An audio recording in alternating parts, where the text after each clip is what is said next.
What's up, you all? If you can't notice by the trees behind me, it is crazy windy. I don't even know what the audio is going to sound like because of how windy it is. So we're coming at you from Southern California. It's the middle of October, and guess what? That means it's Santa Ana wind season. You can see the camera shaking around in the background probably. Santa Ana winds are warm winds that blow in from the north. It's going to be about 90 to 95 for the next week, and these warm winds blow super gusty all the way through Southern California. That means that it's fire season. That means that Southern California Edison's about to start shutting off our power. So in this video, I'm going to show you how my family stays ready for simple power outages. Because yes, they're simple. Yes, people existed for thousands of years without electricity. But let's be honest, it's real inconvenient. This is what we do. So, like I said, power outages are going to start happening. Quite a few years ago, we used to go 3, 4, 5 days because Southern California Edison was rolling blackouts to prevent all the fires that you guys might have heard of in this state because they caused one of them quite a few years ago. So as you can see, my house is really not that big. We're sitting on, it's just a normal suburban house, about, 10,000 square feet. The whole lot is 10,000 square feet. So I got this big shed you saw me walk up to, and I want to have a couple things. Now, this shed is normally better organized. We'll do an organizational video on this later. If you're interested, let me know. But you can see our first little trick here is to have a nice inverter. So we have an inverter. I'm not going to take it all the way out, but it's easy to access, right? It's here. It's kind of out of the weather. It's protected. And you can have a big generator. If you're going to power your whole house, it'll take care of that. But if you want to charge and plug things in like computers and phones, which we all do, you might want to have an inverter. I don't know tons about it, so don't ask me in the questions. But what I do know is that a generator versus an inverter's a little safer. Now, I don't have a big enough one to power my whole house. That's something I'd like to do in the future. But for now, this is enough to run all my refrigerators and freezers, which is really important, and quite a handful of lights. Now, you're going to see when we get inside how we kind of work that out, and then I have some extra plans. But I have the cables that get the power into the house right here sitting next to it. I also have some extra propane here and up here. Because I can always cook. Our house runs on gas, but ironically, it's a mixture between gas and digital. And what I mean is, you might not think about this, is that your stove might run on gas, but now it's all digital, right? The controls, which means you can't run it anyway. So if you want to be able to cook, potentially you might want to have some extra propane. I like to keep that around because we like to barbecue, so I can cook everything in the house for weeks and weeks and weeks. So make sure you have the right fuel for your generator, your inverter. Some of them take 2 or 3 different types of fuel. I use gasoline. I keep it around back. I don't keep it enclosed in this section. And because it just sits for a long period of time, you're going to want to put some sort of an additive. Again, I'm not an expert in all this, but you can buy a gasoline additive that'll make it a little bit, that'll make it last about a year or so. And then I just cycle that through my vehicle. Every 6 or 7 months, empty out your fuel that you have into your truck and go fill it up with fresh stuff. So while I'm walking back into the house here, I'm going to show you a little pro tip. I'm not a pro, but something that I discovered years ago at Walmart. See these little lights here? These are solar powered lights. They come right off. Boom. So you can leave these in there. They'll charge up during the day. And when I had kids, I still have kids, but when they were really little, obviously light was a big issue. Right? So I needed a way to light up a lot of things, light up the hallway at night because there's literally no power at all. And they'd wake up and be scared, or a little night light in their room. And these little solar powered, you can get them for like $1, right? Anywhere. And just buy a bunch of them, stick them out here. At night, they'll give you just enough light to maybe light up the floor of your hallway. So the next thing is we're going to walk around the house and show you my light situation here. So yes, I'm an Eagle Scout. Yes, I'm a United States Marine. Yes, I'm a paramedic. That has taught me that you need to kind of be prepared. So there's a flashlight, right? These are super cheap. You get them at Costco. You can recharge them. Those ones also take batteries, which is super handy. So right in our main living room area here, I have a flashlight charged up at the ready. I also have ways to make fire just sitting around. If you need to make fire in the fireplace. My kids are starting to move around the house and do their chores. Let's look at where else I have light. Oh, we already missed one. Sitting right here. I used to carry this around in my pocket when I was working like as a medic, but this is, no, I'm not sponsored by any of these people, unfortunately, but Streamlight, it's a great light, super powerful. Again, rechargeable, but some of these also take batteries, and we're gonna show you our recharging strategy. So in the main hub of the house here, 2 more flashlights, because light is king, right? And these are actually really super powerful. Nowadays, the amount of light that we have are super handy, and you can really see a ton and they last forever. We also used to do a lot of camping, so having lots of lights and lots of ways to see are important. I'm freshly charging up this little guy. I love this little thing. It fits in your pocket.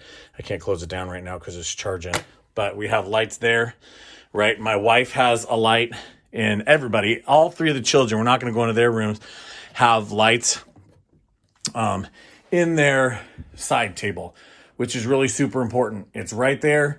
It's charged up fresh, and they know where it is. So they wake up in the middle of the night and they can grab their light and we can see. Now we passed right by this bad boy here. Funny story about this lamp. We moved into this house 8 or 9 years ago. The house we moved out of had no lights in the ceilings. Every lamp or light came from a lamp, a plug-in lamp. I hate plug-in lamps because there's just cords everywhere, right? So we kind of got rid of them when we moved out. We moved in here and discovered when the power is out, we had no lamps. Even if we did have a generator, or we did have what I'm going to show you in a minute, power banks, I didn't have a lamp. So I had to buy this lamp. It works great. During a power outage, it goes right in the middle of our great room. At night, it sits on a really low level lighting so you can see the whole thing. During the day, it lights up the whole room. No big deal, right? But we happen to be sitting right next to what might be called an emergency preparedness drawer.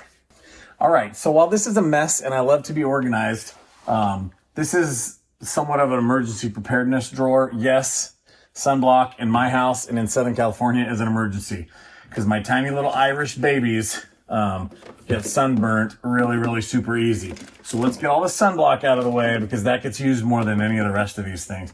And first of all, we have our backup of batteries, right? Again, this is called a battery daddy. I'm not sponsored or anything. I love that thing because I like to stay organized. I like to know where my batteries are and how to get to them. I do not leave batteries in these because I do not use them enough. But these are little lanterns. All I got to do is unscrew it, put a battery in it, and I got a little bit of extra light there.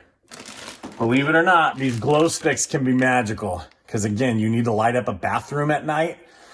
Crack a glow stick, leave it sitting up on a shelf or in a bottle of water. Just get a little 16-ounce bottle of water and stick it in there. It'll glow a little bit more. Hashtag pro tip. And these are super cheap. They last the night, throw them away in the morning. You got a new one the next morning. You can see we have plenty of these. We've collected them over the years. You can get them at your big box stores. Costco sells packages of them. But just keep the batteries out. They don't get used enough. Don't leave batteries in them because the batteries will just get all corroded and then the item will break, right? But these little babies, okay, this is called a Lucy light. If you're out there, Lucy Light Company, I'd like a sponsorship. So these are solar powered. You blow it up.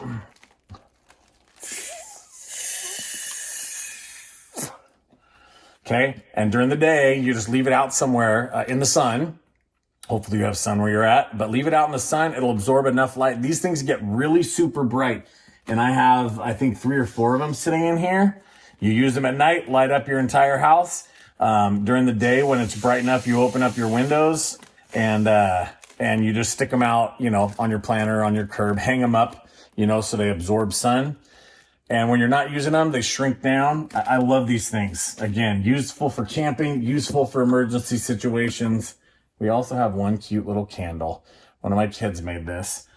So candle it up. So this would be the emergency. You see, there's plenty of lights, right? Without light, we're a total disaster. But there's more, so make sure you check it out because maybe your house runs on the internet like ours do. Maybe you're going to get bored come 5 or 6 p.m. and you want to know how to watch TV. I'm going to show you how to do that right now. So we have somewhat revolutionized our ability to kind of watch TV and to power the internet.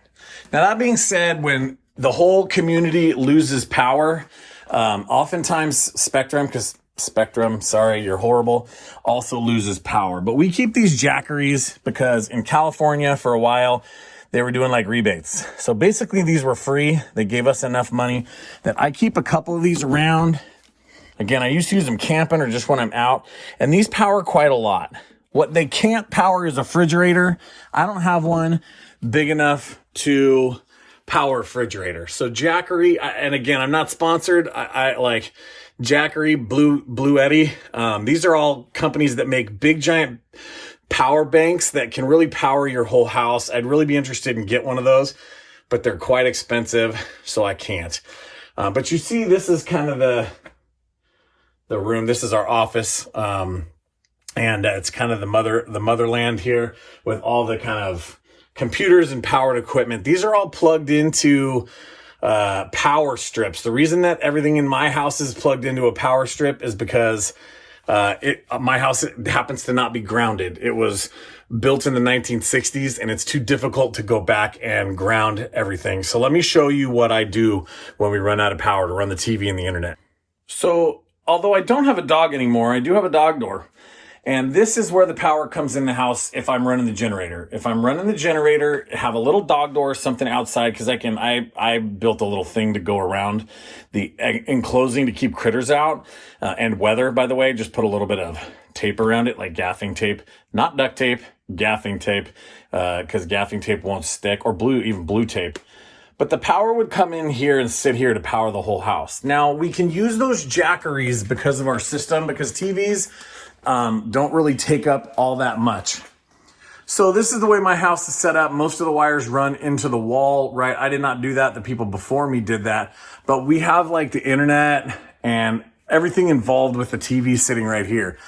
So here's what you're going to want to do. Plug them all into one power strip. Okay, so like, again, I have to plug mine into power strips anyways. So if you plug them all into one power strip, then when it comes time and the power gets shut off and you're going to plug it into your jacker, you're going to plug it into your generator, all you got to do is unplug it from the wall. The plug, you're not going to be able to see, it's way down there. But you just unplug it from the wall and plug that one thing into the generator and that will power all this. Now, again, the TV and all the devices here really don't take all that much power. So it's not like you're looking for tons and tons of watts, like if you're running your dryer, your washing machine. Obviously, during power outages, you're probably not going to be able to do laundry, but there are times when you want to run your air conditioning. I'm not set up for that yet, which makes me very sad. So we always pray that the power goes out when it's cool enough to just open the windows. So that's somewhat of a little pro tip, is have all your devices plugged into one specific spot. Because then all you got to do is unplug one thing and plug it into your power bank, or plug it into the generator, and easy peasy at the end of the night, you can unplug it and shut your generator down, or whatever the case may be. Let's take a look at a couple of last items that we have to help us be prepared.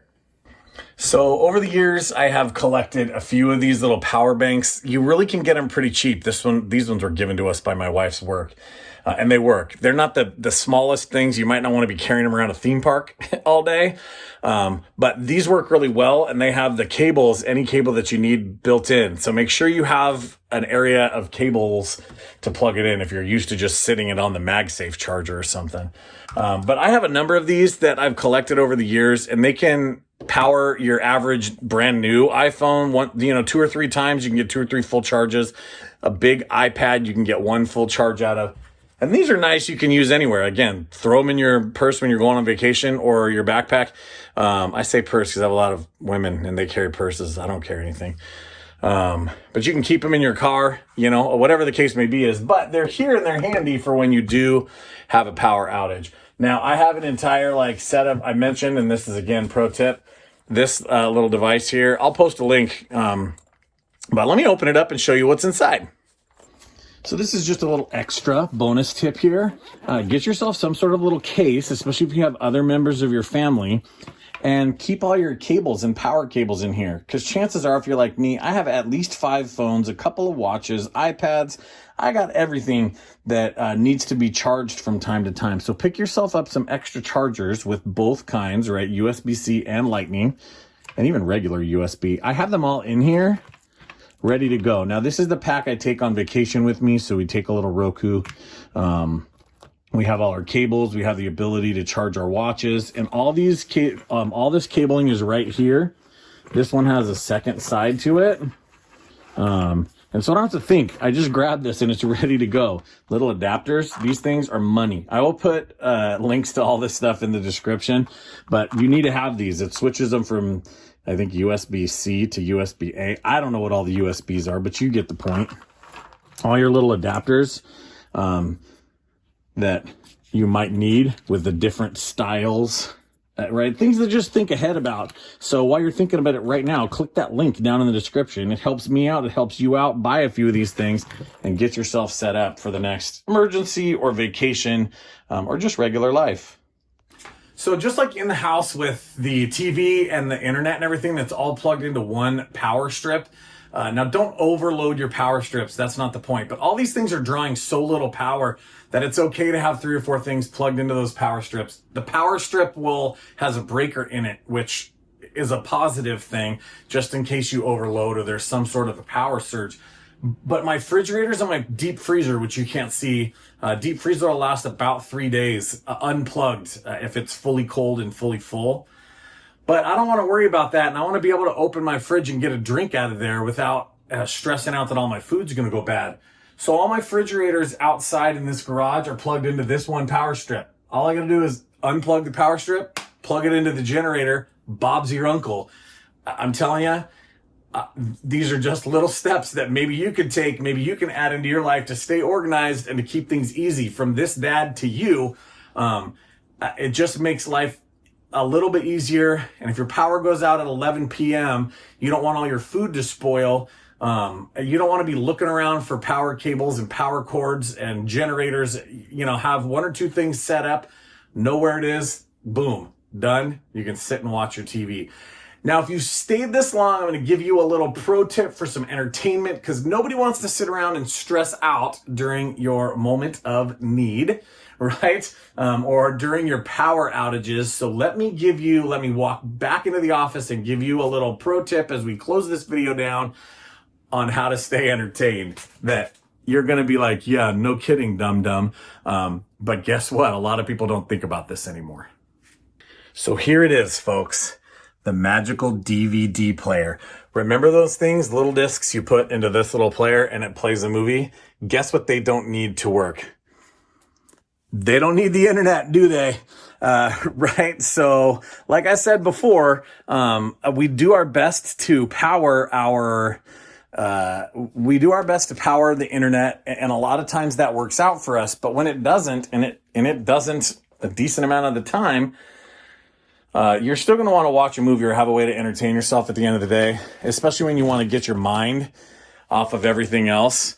So we have these little books, right? Remember old school case logic? Remember you used to keep your CD, if you're old like I am, you used to keep your CDs in here. Guess what fit perfectly in there? DVDs and Blu-rays, right? So just keep a handful of DVDs. Some of your favorites around, maybe a TV show. They're really not that expensive. Don't go onto Amazon and buy brand new DVDs. That's ridiculous. Somebody in your town is selling an entire Costco-sized tub of old DVDs for like $10. Buy those, throw the cases away, put them in a little case logic, stick them in a corner.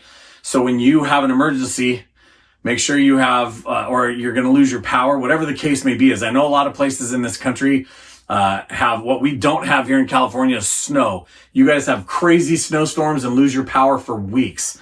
Maybe you guys all know this information already, Maybe you picked up some tips and tricks here today that will help you in your next power outage, but have a TV and a DVD player you can plug into your Jackery or your Blue Eddy or your power bank. And at least at the end of the day, when you're all stressed out and sad and worried, or you can't even open your refrigerator, because you don't want all your food to spoil, you can sit down and watch a movie and take your mind off things a little bit, sit around with your family and enjoy that. Maybe pull out a board game or two. I hope some of these tips and tricks have been positive. I've collected them or helped you out. I've collected them over the years. Hey, I want to hear from you. Do you have little tips and tricks regarding power outages and emergency situations that you run into in your area? Leave them down in the comments because I want to hear from you guys and I might steal some of your ideas. Or maybe somebody else out there. What I don't struggle with, you might. So we struggle with fires, right? Everything around our town burns down like once a year. I know you see it in the news now, because we have big, huge, massive fires that happen. And unfortunately, if your neighborhood's catching on fire, there's not a whole lot you can do as of right now to protect that, but all the surrounding neighborhoods end up losing power. They lose power. You don't have food storages because the stores lose power and you can't get stuff like that. So being a little prepared is really helpful. In your area, like I said, if you live in the Midwest or the Northeast, you have crazy snowstorms, right? And you have to prepare for that. And you might do that a little differently than I do that, and use different devices and different tips and tricks, but maybe I can learn from you. If you live in the Southwest, you might worry about flooding, right? We all have our little things, but it's good that we can all help each other out with our tips and tricks here and how we get by. And as you've seen in this video here today, light and power is relatively important in our world today. You might not be able to shop on Amazon, but you might be able to power your internet or even just watch a DVD at the end of the day. And make sure you have enough light so that you and your family can move around your house. And at the very least, if you have little kids, you could run into a lot of trouble because they don't like when it's super dark, but they don't understand that you can't turn the light on. Hey, let me know if this video helped you out. If you're new here, please consider liking this video and subscribing. It really helps us grow, helps us get put out there in front of other people. I put out a lot of shorts content, so go look through all my shorts. I'm just a dad living life and taking care of my kids the best way that I know how, and we make funny videos on the regular. Thank you for watching.